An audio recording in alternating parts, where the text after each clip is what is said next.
Jeigu norite, kad jūsų dokumentams būtų priskirtos prekės, paslaugos ar kodai, kurie jau sukurti jūsų apskaitos programoje, tai galite nusistatyti DocScan nustatymuose. Spaudžiame ant šitos ikonėlės, atidarome nustatymus, einame žemiau, kol pamatysite automatizacijas. Čia yra dvi sekcijos. Viena žalsva, kuri skirta tik skaitmenizuojant sumiškai, o kita pilka, kuri skirta skaitmenizuojant detaliai su eilutėmis. Kiekvienoje iš sekcijų matysite sąlygas ir reikšmes. Pavyzdžiui, jeigu aš skaitmenizuoju sumiškai, galiu nustatyti sąlygą.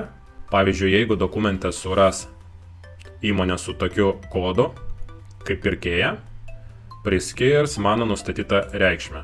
Trivialiai gamą galite pasirinkti prekę, paslaugą arba kodą, o kitoms apskaitos programoms tik prekę arba paslaugą. Aš pasirinksiu paslaugą, tokį paslaugos kodą ir tokį paslaugos pavadinimą. Kaip matote, atsirado mano nustatyta taisyklė. Sąlygos, jei suras tokį pirkėjo įmonės kodą, tai pritaikys tokį pavadinimą, tokį kodą ir tipą paslaugą. Pabandom skaitmenizuoti pirkimo dokumentą.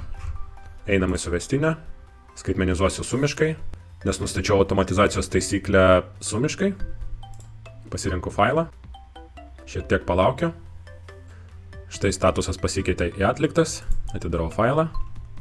Ir kaip matau, buvo priskirtas mano pavadinimas ir mano kodas. Ir jeigu eksportuosiu failą į Reveal gamą, matau, kad eksportavosi paslauga. Jeigu vedate kiekinę apskaitą, sukurkite savo automatizacijos taisyklės pilkoj sekcijai. Vėl spaudžiam ant šitos ikonėlės, nustatymai, einam žemyn ir matot numatytosios prekių reikšmės skaitmenizuojant detaliai.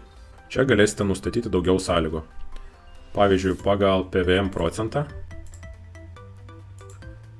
arba frazę eilutės pavadinime, pirkėjo įmonės kodą ar PVM kodą, tą patį su pardavėju, arba kelias sąlygas, kurios jums tinka.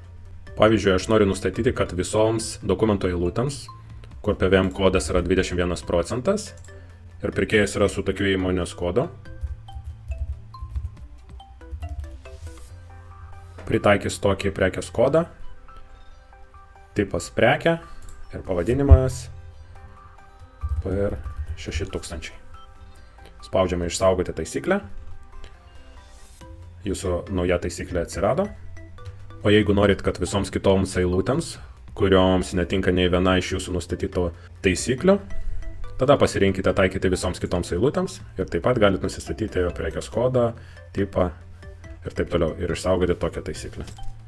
Atsirado nauja taisyklė, matot sąlygos visos kitos eilutės ir pritaikys tokias reikšmės. Neužmirškit, kad taisyklės nustatytos iš pilkos sekcijos tinka tik skaitmenizuojant detaliai, o iš žalios sekcijos tik skaitmenizuojant sumiškai.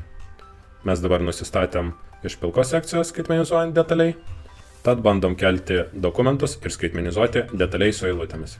Einam į suvestinę, ištrinam šitą failą, perkraunam, iš skenavimo tipo dabar pasirenku detaliai su eilutėmis, įkeliu failus, šiek tiek palaukiu, kol duomenys bus nuskaityti, statusas pasikeitė, atidarom pirkimo dokumentą,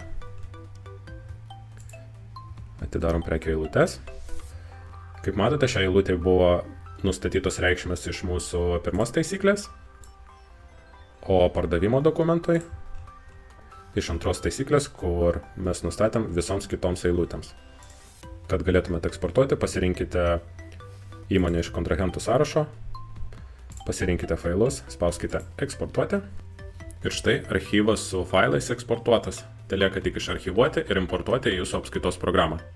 Kaip importuoti duomenis į tam tikrą apskaitos programą, galite pasižiūrėti kitose video, kuriuos rasite naudojimo gide, kurį galite atidaryti, paspaudę ant kaip naudotis.